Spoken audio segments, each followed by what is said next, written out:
Gracias, Marco. Muy buenas noches. Bienvenidos a Punto Medio, en el horario estelar de Canal N, un espacio en el cual, a través de la conversación y el diálogo y la discusión, podemos llegar a consensos que nos ayudan a crear una mejor sociedad, un mejor país. Hoy día vamos a conversar sobre un tema anecdótico, pero importante, que es el caótico tránsito en Lima. Más allá de ser un tema anecdótico, es un problema socioeconómico real. Tenemos 11.000 millones de soles al año en horas laborables perdidas, según la Asociación Automotriz en el Perú. 3.000 personas en promedio mueren al año, según la Defensoría, que es del 2% del PBI se va perdiendo. Más allá de la ansiedad, enojo, frustración y miedo que se genera debido a un tránsito caótico que pone en riesgo la salud en la ciudad más contaminada de América Latina. ¿Cuáles son las razones reales? Porque todo el mundo tiene diferentes razones por las cuales, o cree tener la razón por la cual el tráfico y el tránsito en Lima es complejo. ¿Cómo la solucionamos? ¿Por dónde empezamos? Para hablar de este tema, tenemos con nosotros al señor Paul Knudsen, miembro de la Sociedad de Urbanistas del Perú y exgerente de Protransporte. Muy buenas noches. Buenas noches. Y al señor Luis Quispecandia, presidente de Luzambar. Muy buenas noches. Buenas noches, gracias por tu invitación, Emilio. La pregunta va a ambos. ¿Cuáles son las razones reales? Mucha gente habla sobre que hay muchos taxis, que el parque automotriz es demasiado grande, que el problema no necesariamente es la carga de autos, sino el hecho de que falta transporte público para satisfacer una demanda muy grande. ¿Cuál es la razón real? ¿O cuáles son las razones reales? Porque debe ser más de una. Va para los dos. ¿Quién empieza? Bueno, para mí hay algo fundamental. La ausencia de un servicio integrado de transporte. Somos la única capital de Sudamérica que no cuenta con un servicio integrado de transporte que consiste en una red de buses unida a un sistema de metro en que el pasajero aborda, entra al sistema, paga un solo pasaje, puede hacer transbordos en el viaje y llega a su destino, pagando un solo pasaje. Eso no tenemos en el país.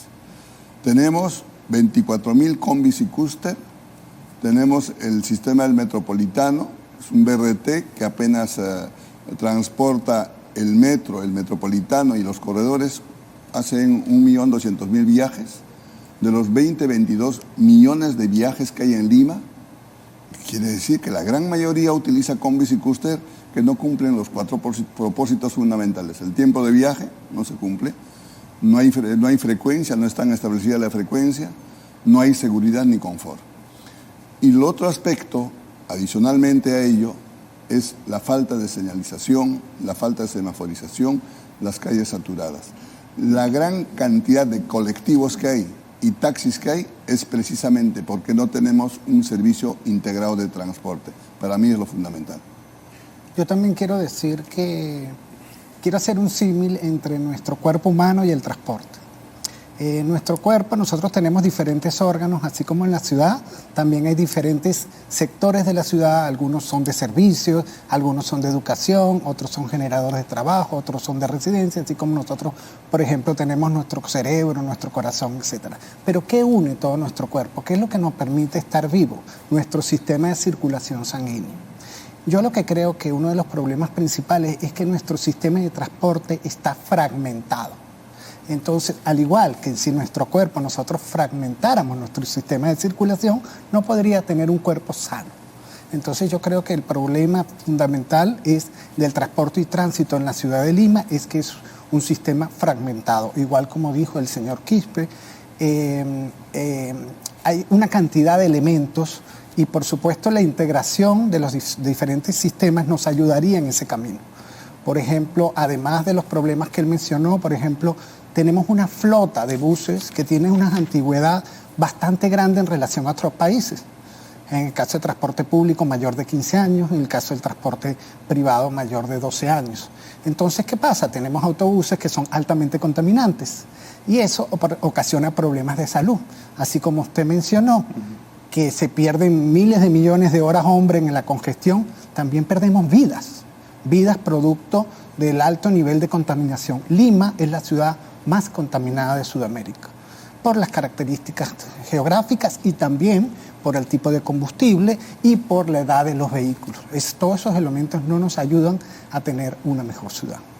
Usando el símil que presentó, bajo su diagnóstico, ¿este paciente está vivo, muerto, en camino a?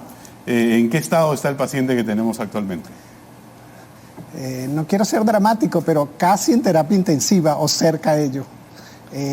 Creo que los avances que se hicieron al inicio, por ejemplo, en el año 2007 se inauguró, después de muchísimos años, la línea 1 del metro. Después, en el año 2012, se inaugura el Metropolitano, el BRT. Es decir, se empezaron a hacer algunos cambios.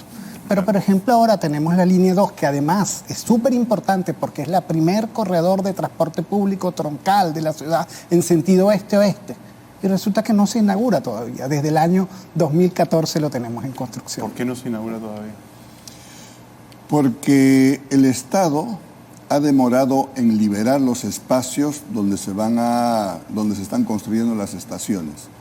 Recuerda que en el desarrollo porque es todo subterráneo, entonces las estaciones donde tienen que salir los pasajeros a la superficie tienen que estar liberadas.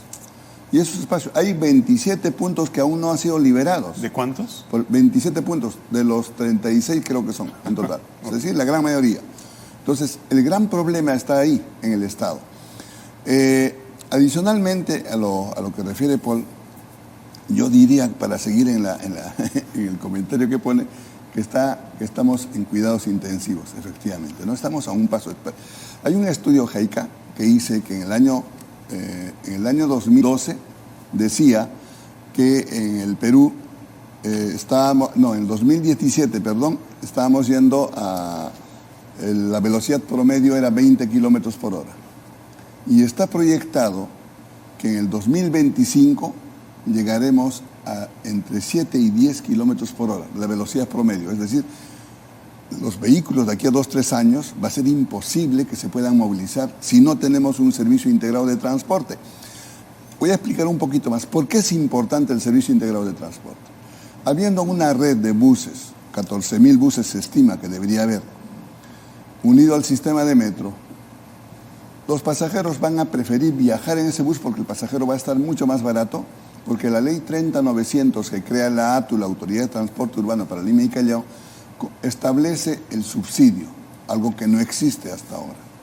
¿Por qué no había? Porque el transporte no estaba considerado como servicio público. Entonces la ley 30.900 ya lo considera así, entonces va a estar subsidiado. A la manera del metro, de la línea 1 de metro, que es del Estado, porque el Estado invirtió en la construcción de la línea de metro, el pasaje es subsidiado. Se estima que son 4 soles 30 céntimos el pasaje real, pero ¿cuánto paga el usuario? 1,50 sol. Cuando tengamos un servicio integrado, los pasajeros en su momento establecerán cuánto va a ser el pasaje real, el Estado va a poner una parte y el pasajero otra parte. Entonces los que tienen incluso vehículo propio van a dejar sus vehículos en sus casas porque le va a ser mucho más barato y más rápido viajar en un bus que sea dentro del sistema integrado, ¿no? Eso es lo que ocurre en otras ciudades del mundo y en otras ciudades. Aquí cerca, en Santiago, en Bogotá, en todos los países. Incluso Bolivia tiene los teleféricos. O sea, estamos realmente tan atrasados en nuestro país y hay que decirlo, por responsabilidad de nuestras autoridades. Aquí no hay sino responsables ellos, son los que tienen que tomar decisiones, ¿no? Usted mencionó la ATU y hay este proyecto el proyecto de ley que ya está en el MTC para una Autoridad Nacional de Tránsito y Seguridad Vial, porque la ATU, corríjame si me equivoco, solamente ve transporte y no ve tránsito. Cierto. ¿Cuál es la diferencia? El transporte, como ya lo hemos venido hablando, es la circulación de los vehículos públicos o privados sobre las vías. Mientras que el tránsito son las diferentes herramientas que nosotros tenemos para que eso fluya de la mejor manera. Por ejemplo, el tránsito, los semáforos, el tránsito, la señalización, el tránsito, la seguridad. ¿Y para qué necesitaríamos una segunda entidad que haga esto? ¿No lo podría hacer la que existe? Sé que es una propuesta que quizás ustedes no han visto, pero sí. Es interesante porque, según lo que estoy escuchando, una de las dificultades es la incapacidad o falta de gestión del Estado en liberalizar los procesos de transporte. Entonces, si el MTC no se da cabida, ¿por qué creas dos agencias en vez de una? A ver, primero vamos a desarrollar lo que son los dos conceptos. ¿Qué cosa es tránsito? El común de la gente no conoce, no entienden qué es tránsito y qué es transporte, dónde está la diferencia. Vamos a su etimología. Tránsito es transitar, es transportarse, es trasladarse de un lugar a otro, eso es tránsito. Y uno puede trasladarse a pie. Hago tránsito, soy peatón. Puede trasladarse en una bicicleta, en un vehículo de movilidad personal, puede trasladarse en un vehículo motorizado, puede trasladarse en una sémila, en un caballo. Eso es tránsito. ¿Y qué es transporte? Transporte es transportar y llevar. Entonces, transportar pasajeros, transportar carga y mercancías. Entonces, el transporte hace tránsito con la diferencia de que transporta a cuenta de un pago. El pasajero va a pagar un pasaje, el que lleva carga está cobrando por su pasaje, por el costo de lo que transporta. Esa es la diferencia. Entonces, la ley 27181, que es la ley marco que regula el transporte y tránsito terrestre en el año 99, establece las autoridades, cada quien con su competencia. 6 autoridades inicialmente: el MTC, los gobiernos regionales, las municipalidades provinciales, las municipalidades distritales, la Policía Nacional e Indecopi. Las 4 primeras tienen 3 competencias claras. Competencia de gestión, son los que autorizan. Competencia de fiscalización, quienes ponen las multas. Y competencia normativa. Pueden emitir ordenanzas los gobiernos regionales y municipales. La Policía Nacional coadyuva a esas autoridades en la fiscalización. Luego viene Indecopi, que es el que garantiza el ejercicio de la libre competencia y al que también la población, los usuarios, pueden recurrir cuando el servicio es deficiente. Posteriormente se incorpora a estas autoridades la SUTRAN como una autoridad de fiscalización en la red vial nacional.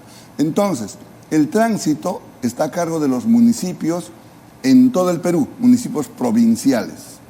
Y el transporte también, a diferencia de que en Lima, en mérito de la ley 30900, ahora tiene la ATU, lo que es transporte, y la SUTRAN, claro, y la Municipalidad de Lima queda con tránsito. Claro. Y en tránsito, como muy bien refiere Paul, el tránsito es por el sistema de semaforización, controles electrónicos, las vías, la señalización, mejorar el sentido del tránsito, hacer transporte mixto. Es decir, hay mucho que hacer en el tránsito. El alcalde de Lima tiene una gran tarea para desarrollar el tema de tránsito. El transporte es complejo, por supuesto, y los dos deberían de ir juntos. Yo creo que debería ser un vals que se baile en conjunto. Es decir, si no tenemos un buen tránsito, el transporte no puede circular de manera adecuada sobre las vías. Ahora, yo quería hacer algún comentario sobre las autoridades que tenemos en el caso de Lima y Callao sobre el transporte. Nosotros tenemos la Autoridad de Transporte Urbano de Lima, que a través de la ley, como bien ya se ha mencionado, la idea era que hubiera una autoridad que concentrara y de alguna manera planificara de manera coordinada tanto lo que sucedía en el Callao como lo que sucedía en Lima, porque teníamos, por ejemplo, algunos transportes en el Callao que eran informales, pasaban a Lima, había una serie de problemas de operación. Este es un modelo que es parecido en algunas otras ciudades latinoamericanas, como por ejemplo en el caso de Santiago y en el caso de Madrid, donde tenemos autoridades metropolitanas de transporte. La gran diferencia con esas ciudades es que en el caso de Lima se le dieron todas las competencias, incluyendo la operación de los sistemas. Mi apreciación es que eso quizás no ha sido lo mejor. ¿Por qué? Porque en el caso, por ejemplo, de Santiago, en el caso de Madrid, los metros son operados por su propia entidad. Y entonces la autoridad es la que fija, por ejemplo, la planificación y la homologación de los sistemas. Porque realmente la ATU es muy, muy complejo, la responsabilidad y la cantidad de competencias que tiene que atender. Entonces son juez y parte, más o menos, en el sentido de que operan, pero también tienen que regular, pero también tienen que velar por la condición de las carreteras, etc. Sí, y eso entonces a veces podría reducir la capacidad de respuesta que se tiene frente a algunas acciones que son de su competencia. Entonces, sí considero que habría que un poco revisar el funcionamiento y sobre todo lo más importante, cómo damos respuesta a los ciudadanos a los problemas de operación del transporte. ¿Cuánto se ha modificado la situación del transporte desde la creación de la autoridad?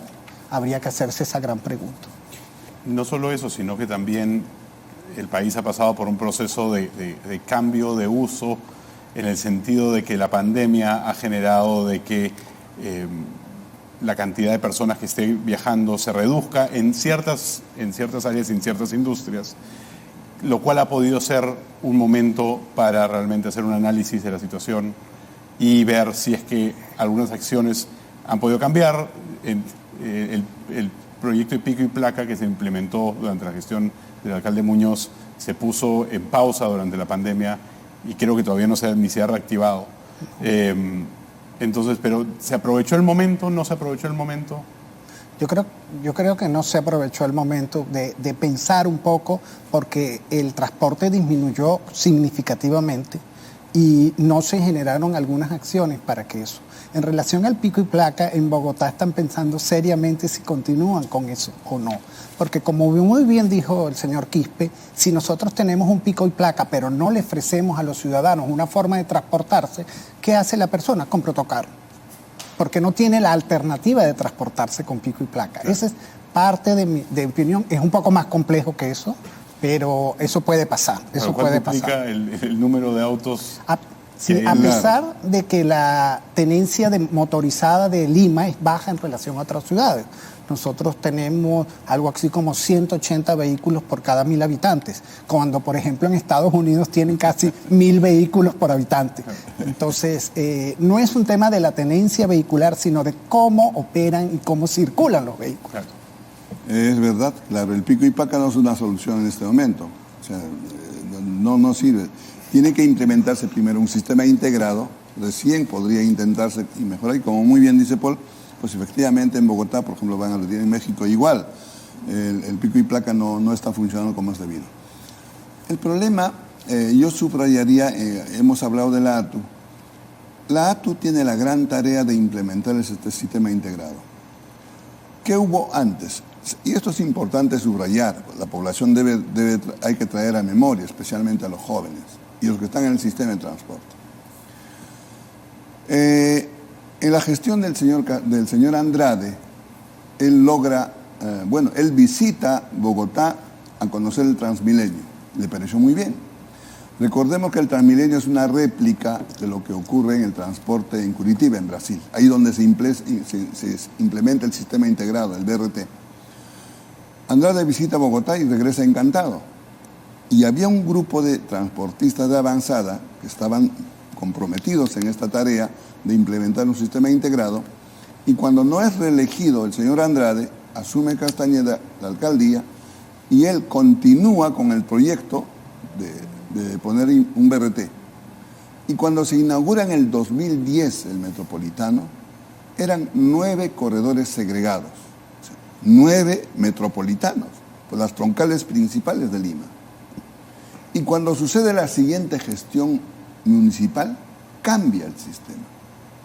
Entonces, se retira los 9 corredores y se implementa este nuevo sistema que tenemos ahora, los 5 corredores complementarios, el rojo, el azul, el amarillo y el verde, luego las rutas de integración, las rutas de aproximación y las rutas de la zona periférica. Lorena, creo que tú conoces mejor de esto.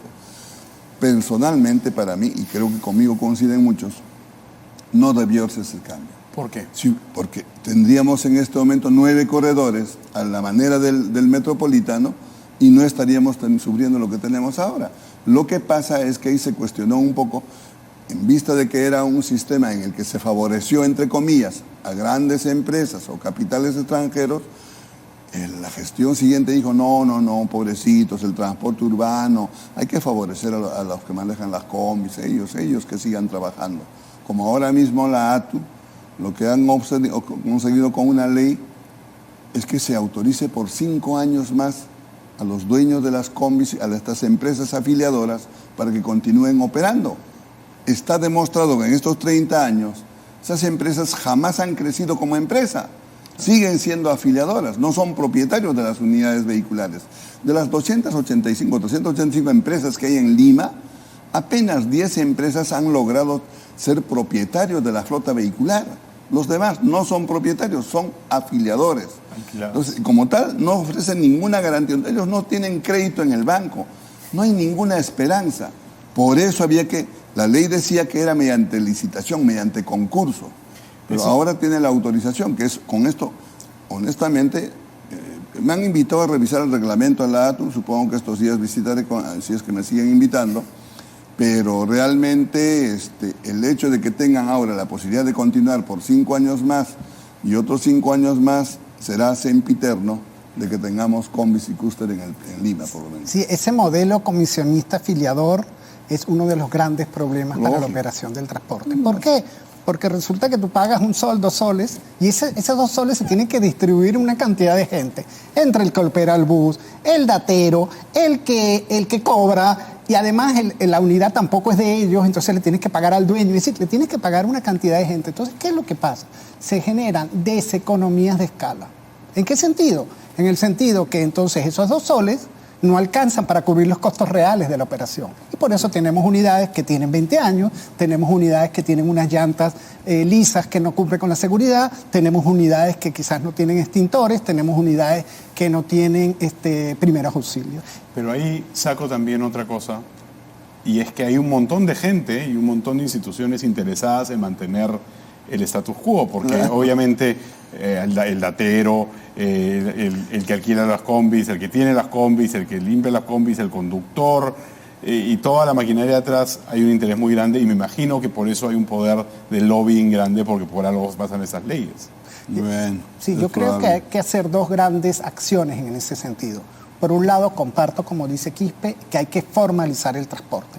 Pero como es una fuente muy importante de generación de empleo, además de formalizarlo, tenemos que activar una serie de programas de reconversión laboral, por ejemplo, de tal manera de que esa gente que probablemente no quede en el sistema con la modernización de las empresas puedan trabajar en otras cosas. Por ejemplo, cuando nosotros tenemos una empresa formal, la empresa formal tiene que tener un patio, tiene que tener un taller, tiene que hacerle mantenimiento en las unidades. Entonces, por ejemplo, algunas personas podrían pasar a trabajar como mecánicos dentro de esas empresas.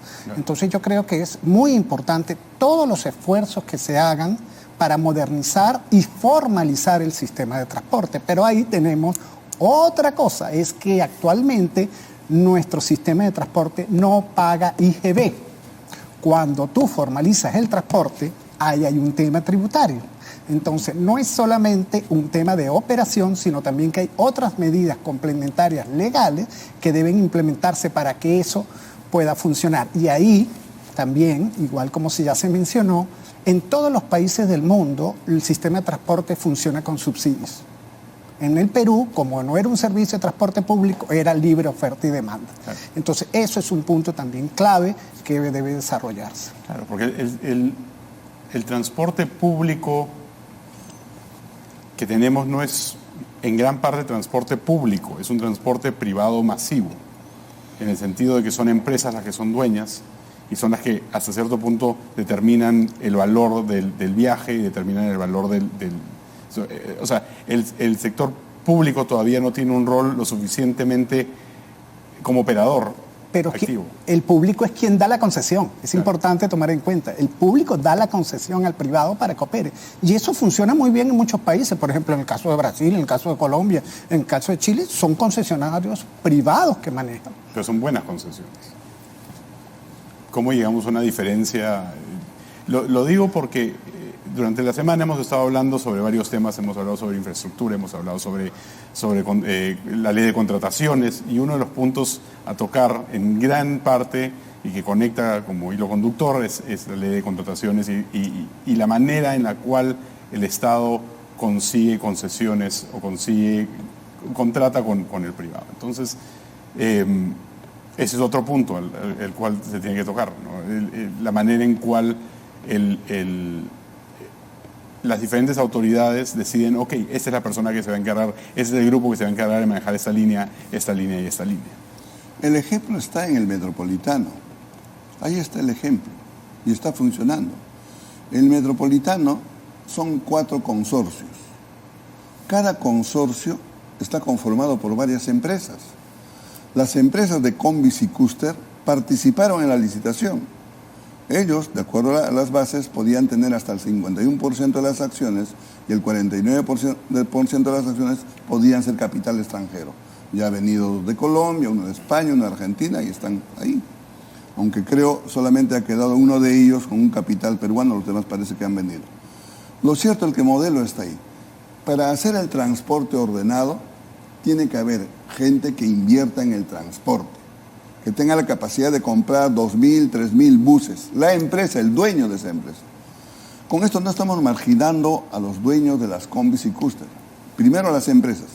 ¿Las empresas pueden participar? Claro que pueden participar, pero que se consorcien, pues, que formen grupos, que formen capital. Una de las formas que les dije en un evento académico a ellos es, a ver, que un poquito hay un desprendimiento de ellos. Si son, en algunos casos, 3, 4 accionistas de las empresas de buses, en otros casos son 50 o de repente más. Si ellos vendieran el 40% de sus acciones al dueño de la Combi y la Custer, y lo hacen ellos, parte de su empresa, entonces esa empresa se fortalece automáticamente porque esos vehículos o ese capital va a pasar a nombre de la empresa. Y entonces podrán hacer una caja centralizada. El recaudo electrónico, que es tan sencillo ahora. Oye, no es difícil. Ahora se puede bajar con código QR. Hay 1000 formas de cobrar el pasaje virtualmente. Entonces el dinero ya no iría al bolsillo del cobrador, iría a la caja de la empresa. Y desde ese momento, esa empresa se fortalece económicamente y evidentemente va a ser sujeto de crédito y podrá comprar buses. Entonces la idea es que no puede estar atomizado el transporte a tantos dueños, a tantas empresas. Eso es lo lesivo, eso es lo difícil. Estamos hablando de una formalización y consolidación del sector para funcionar. Claro.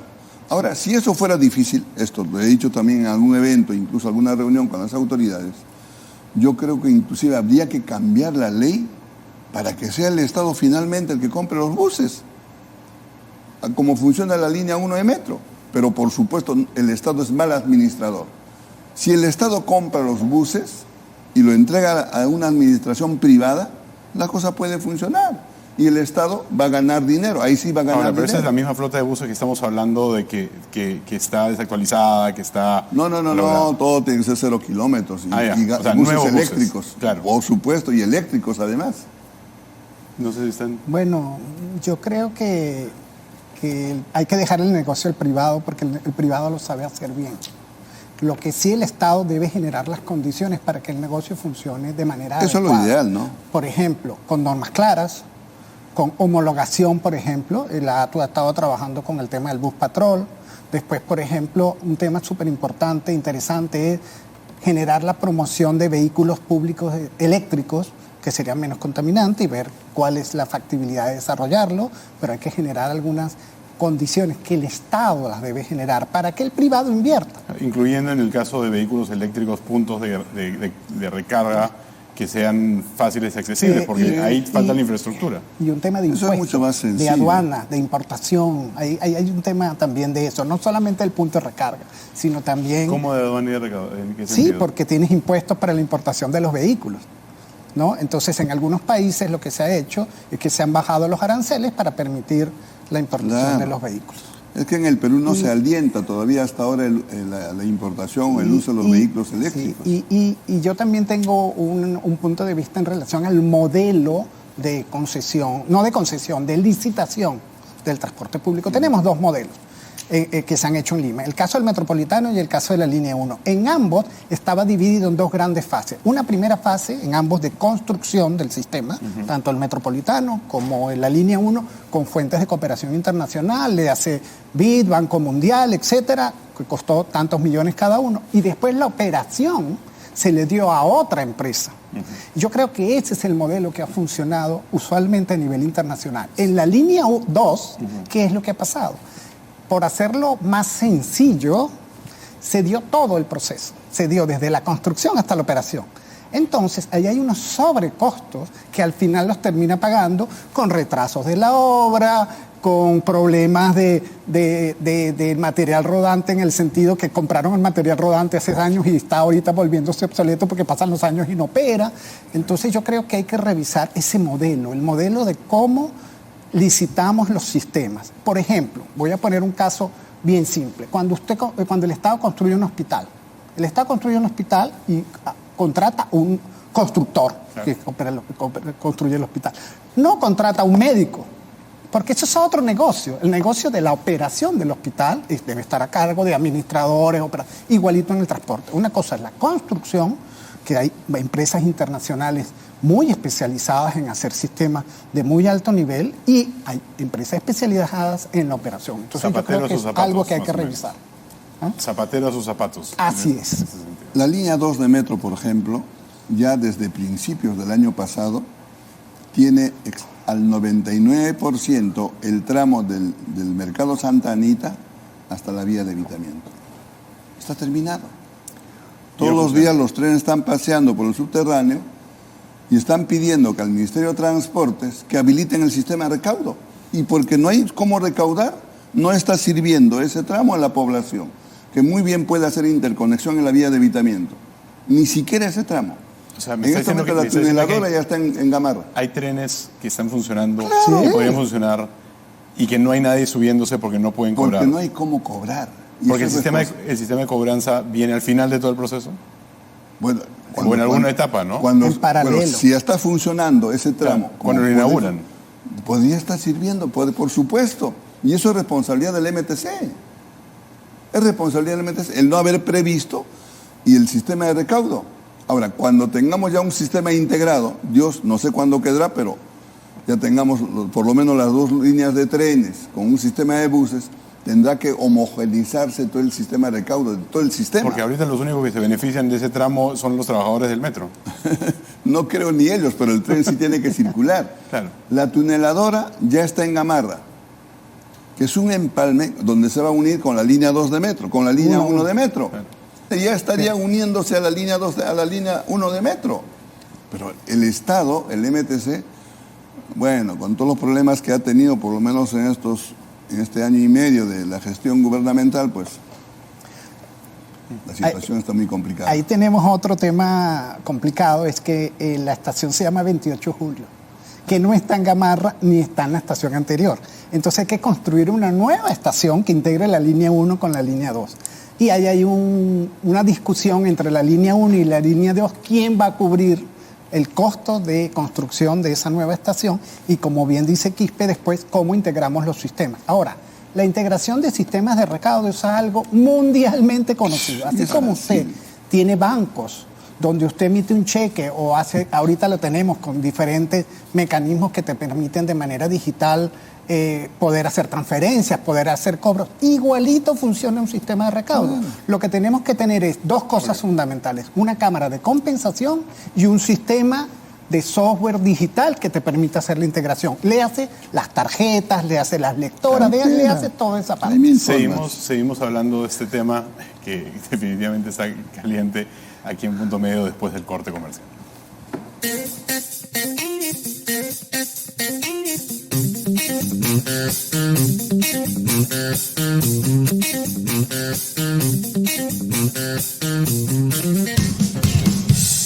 Regresamos en Punto Medio en el horario estelar de Canal N. Tenemos al señor Luis Quispe Candia, presidente de Luzambar, al señor Paul Knudsen, el miembro de la Sociedad de Urbanistas del Perú y exgerente de Protransporte. El tema es el caótico tránsito en Lima, y después de una larga conversación les tengo que preguntar, ¿hay algo positivo? ¿Hay alguna solución en el camino? ¿Hay luz al final del túnel, literal y figurativo?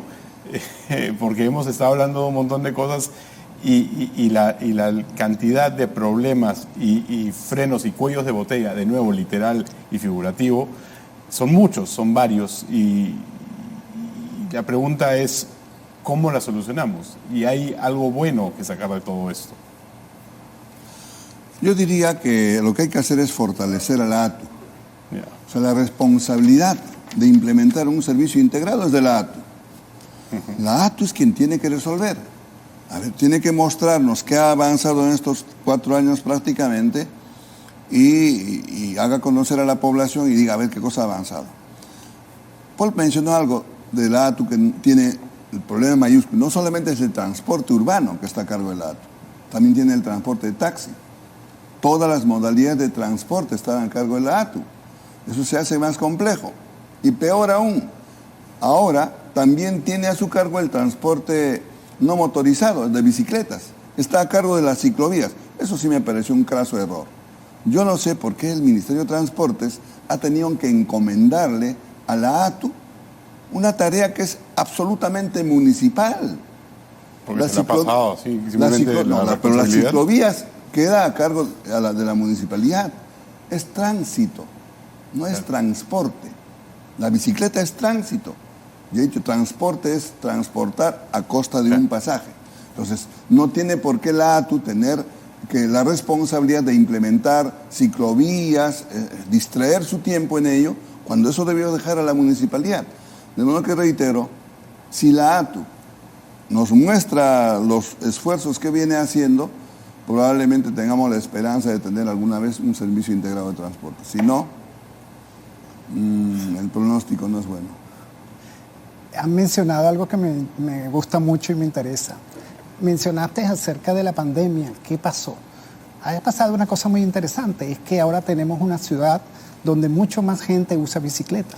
Te cuento que antes de la pandemia, solamente el 1.5 del total de viajes de los 22 millones que hablamos hace un rato usaban bicicleta. Ahora estamos aproximadamente en el 6%, por varias razones. Una razón era que, bueno, el transporte público se vio muy restringido durante la pandemia. Por otro lado, la gente tenía miedo de ir en transporte público porque había mucha gente, en tu bicicleta tú vas solo. Y entonces eso hizo que se hiciera de más. Las municipalidades hicieron un enorme esfuerzo de hacer ciclovías que le llamaban ciclovías emergentes, ciclovías COVID. Y ahí hay un dato súper interesante. Ustedes saben que Lima tenía más o menos 150 kilómetros de ciclovía y ahora tiene 300. El problema con las ciclovías es que todavía no están suficientemente interconectadas. Y como la mayoría de los problemas, ¿no? Hay un apoyo de las entidades de cooperación internacional buscando esa integración. Yo creo que ese es un sistema que nos va a ayudar, pero claro, eso ayuda a lo que llamamos un poco la micromovilidad. Es decir, usted no puede, o sí podría, si usa bastante la bicicleta, ir desde Comas hasta Villa El Salvador, pero no es lo usual. Lo usual es que los viajes en bicicleta sean más o menos entre 5 kilómetros. Entonces, ahí hay una gran oportunidad. Tenemos que incluir los viajes en bicicleta como transporte intermodal con el sistema de transporte público, porque entonces nos ayudaría, porque no solamente que permite a la gente acceder, sino que además eso que hablamos de la salud, la gente en bicicleta tiene mejor salud, porque está ejercitándose y además está transportándose. ¿Y saben ustedes cuál es el parque automotor, motorizado, no motorizado más grande de la ciudad? Las bicicletas. Tenemos más de 2 millones de bicicletas en la ciudad, que es muchísimo más de lo que tenemos de vehículos y de los otros sistemas. Entonces, ahí hay un potencial grande que yo creo que hay que hacer un esfuerzo, como se ha venido haciendo en los últimos años, para fortalecer los sistemas. Por supuesto, no es la solución de todo el sistema de transporte. No podemos pretender que con bicicletas vamos a ir todos, pero sí va a poder ayudar. Ahora, también hay un punto sobre las bicicletas en el sentido de que cuando se reactivó todo, muchas personas que están acostumbradas a usar la bicicleta decidieron, bueno, uso mi bicicleta para ir a la estación, en la estación subo mi bicicleta al tren, llego al punto que quería y agarro la bicicleta. Y se dieron con la sorpresa de que no podían subir sus bicicletas a los trenes. Entonces, ahí tienes una desconexión inmediata de las diferentes maneras y nadie va a dejar su bicicleta en la estación porque puede ser que la bicicleta no esté cuando regrese.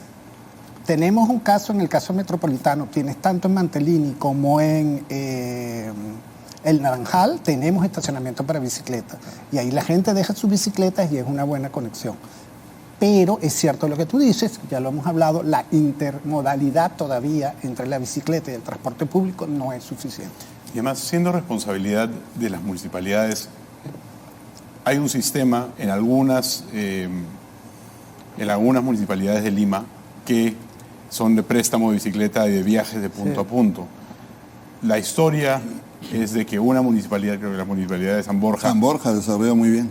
Desarrolló su propio sistema con sus bicicletas y con su manera de estacionarse Vino un operador de España, trató de implementarlo a la Municipalidad de Lima y le dijeron, no señor, tiene que ir municipalidad por municipalidad por municipalidad para implementarlo. Lo implementaron en Miraflores con la condición de que se implemente en San Isidro, y el alcalde, hasta muy recientemente el alcalde de San Isidro dijo, no se implementa, por lo cual el sistema se quedó solamente en Miraflores. Entonces, ahí estamos pasando a otro punto, que es la atomización de las decisiones de transporte por municipalidad y la incapacidad de tener un solo sistema de bicicletas por servicio o cualquier otro sistema, porque eso implica que todos los sistemas de transporte entre municipalidades, por ejemplo, San Isidro tiene una cosa que se llama el Expreso San Isidro, que es un bus gratis que viaja, y las unidades son nuevas, están ordenadas, pero solamente opera dentro de un distrito. Entonces, cuando tenemos soluciones, digamos, innovadoras, pero a nivel distrital, ¿eso ayuda o no ayuda? Sí, yo creo que sí. El problema es que son muchas municipalidades, no son 43 distritos en Lima, más los del Callao, pues es enorme el problema. Nueva York tiene un alcalde. Ahí también la idea, la propuesta, incluso en campaña dijeron que no, que eran muchas municipalidades a ver la forma de unir, pero evidentemente es bien difícil, ¿no? En nuestro país estamos acostumbrados, cada quien tiene que tener su fundo ahí, los alcaldes, ¿no? El problema es sumamente complejo en nuestro país. La bicicleta, como muy bien lo ha dicho Paul, pues efectivamente es una respuesta no solamente, bueno, en América, en el Perú recién estamos entrando, ¿no? Estamos entendiendo. Hay mucha gente que reniega que por qué tienen que hacer ciclovía, por qué tienen que hacer el espacio, ¿no? el conductor, ¿no? Pero con el tiempo tendrán que entender. Es difícil trasladarse a Europa, entender cómo en Europa, en los Países Bajos. Tuve la oportunidad de estar, nos invitaron a la Embajada de los Países Bajos, nos mostraron allá cómo en la ciudad, peatones, bicicletas y buses.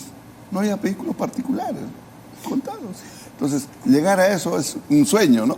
Pero creo que estamos avanzando, por lo menos en ese sentido, en forma favorable, ¿no? Efectivamente, la movilidad no motorizada es una gran respuesta. Sí, se llama el triángulo de la movilidad. El triángulo de la movilidad, como conocemos el triángulo, antes el auto privado estaba en el tope, era lo más importante, y por eso se hicieron autopistas, se hicieron avenidas, se hicieron una cantidad de cosas que además solo favorece el 25% del total de viajes. Todos los demás van en transporte público, van caminando en los otros modos. Y ahora no, ahora se invirtió la pirámide.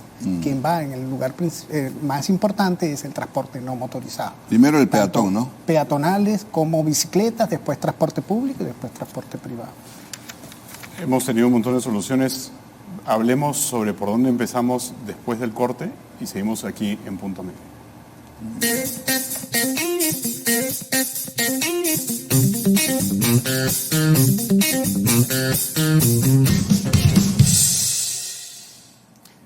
Estamos de regreso en Punto Medio. El tema, el caótico tránsito en Lima.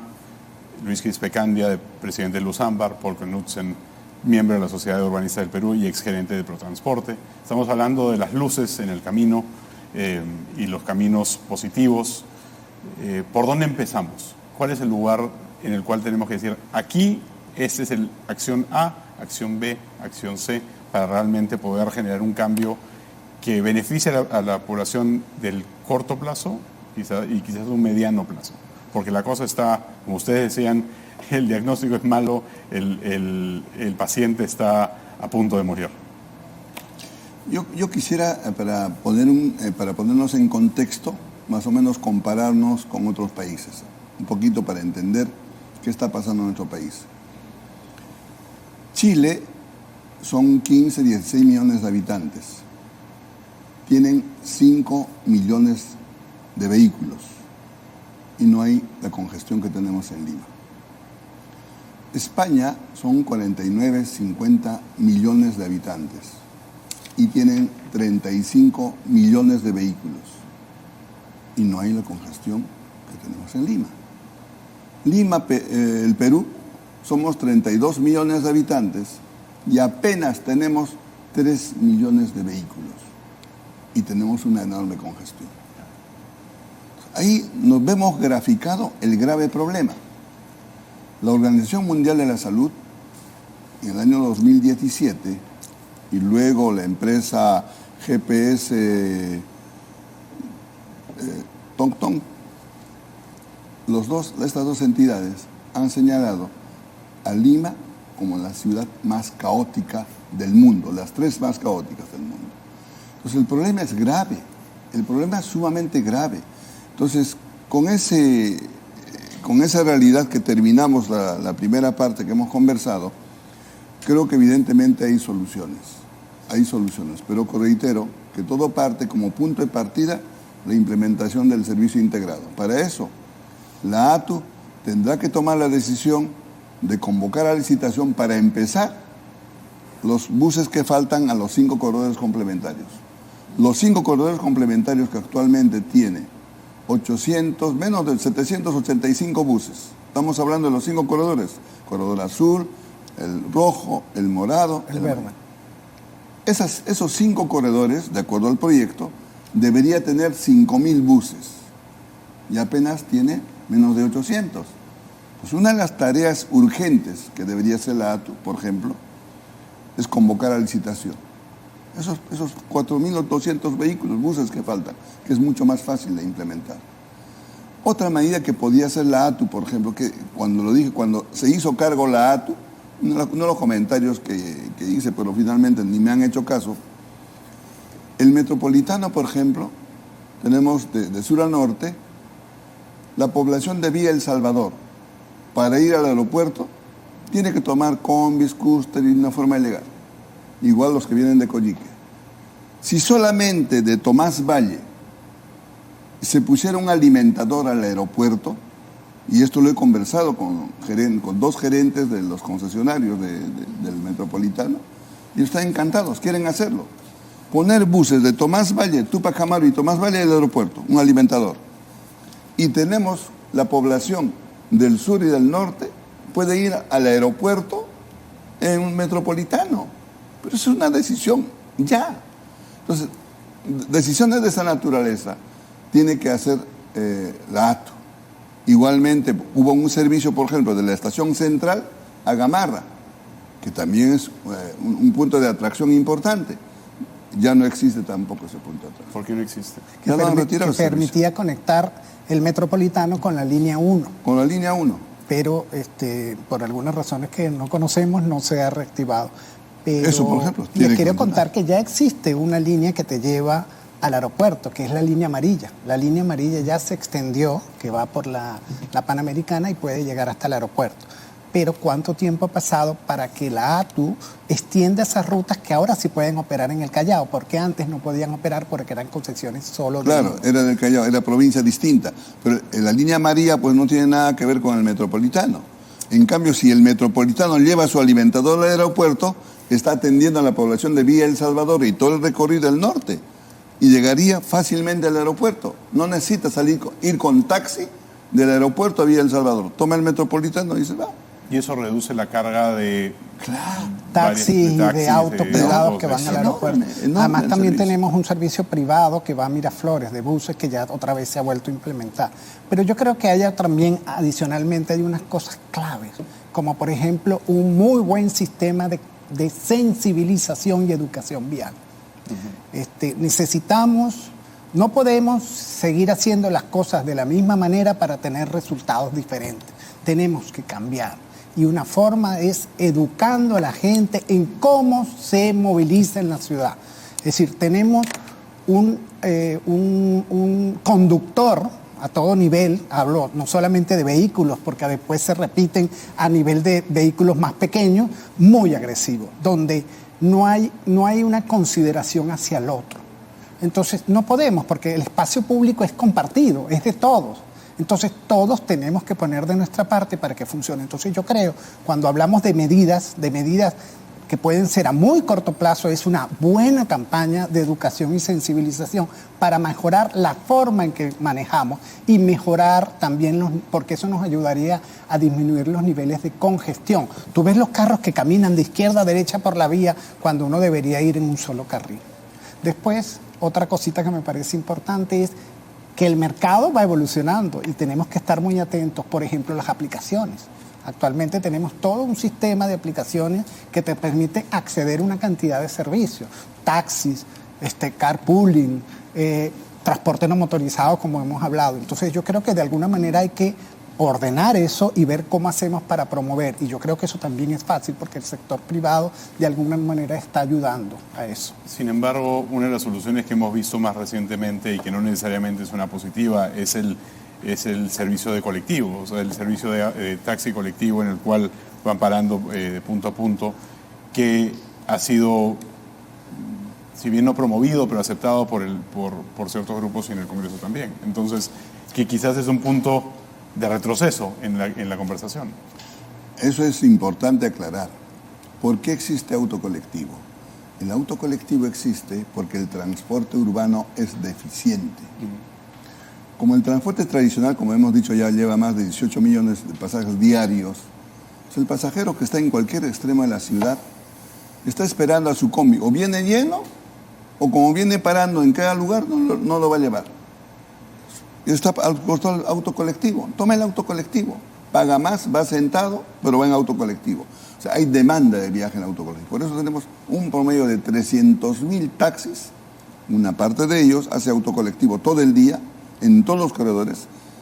Y eso no va a cambiar si es que no tenemos un servicio integrado del transporte. Es decir, no hay oferta.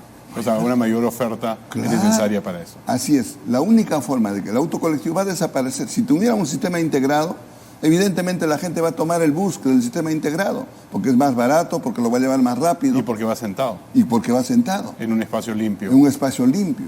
En cambio, en tanto no tengamos eso, está el autocolectivo y el taxi. El taxi barato. El taxi más barato del mundo, probablemente. Ningún servicio de taxi en el mundo es tan barato como en el Perú, como en Lima. Pero es la sobreoferta de taxis. Normalmente un servicio de taxi es caro en cualquier ciudad porque evidentemente es un servicio rápido. En Sao Paulo, por ejemplo, tú habrás visto ya, estuve en la visita que hice, el corredor segregado de los buses en Sao Paulo no están con un muro, no hay para que no entren los vehículos privados, no, está pintado de amarillo. Y hay un letrero que dice que pueden entrar al espacio segregado de buses solamente taxis con pasajeros. En Sao Paulo. Eso indica... Como una vía de alta demanda. Así es, solamente entran taxis. Como entraran los taxis al metropolitano, ¿no? Es así. Pero y aquí con la enorme cantidad de autos colectivos y taxis que hay sería imposible, pues es imposible. Por eso se ponen muros para que no entren, ¿no? Y aún así se meten. Y así se meten. Pero definitivamente yo creo que los colectivos también requieren un control. Por ejemplo, en la avenida Arequipa tenemos los buses del Corredor Azul y comparten con los buses del Corredor Azul la circulación. Entonces la autoridad también tiene que ejercer su control debido. Pero, por ejemplo, también antes hablé del carpooling y, por ejemplo, hacer corredores de mayor demanda. ¿Por qué no promovemos, por ejemplo, como tú bien has dicho, como hay en Sao Paulo, como hay en Chile, como hay en muchas partes del mundo, corredores donde vayan vehículos con más de 2 personas?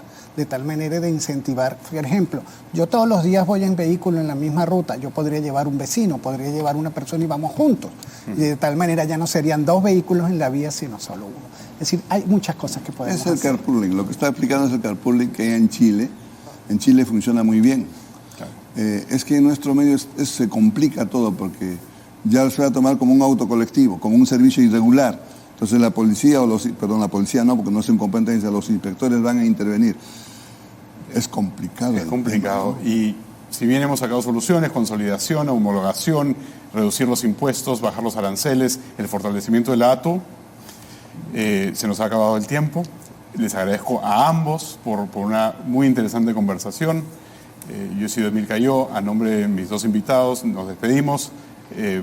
Los dejo en hora 11 con Melissa Pesquera. Muy buenas noches y nos vemos el lunes.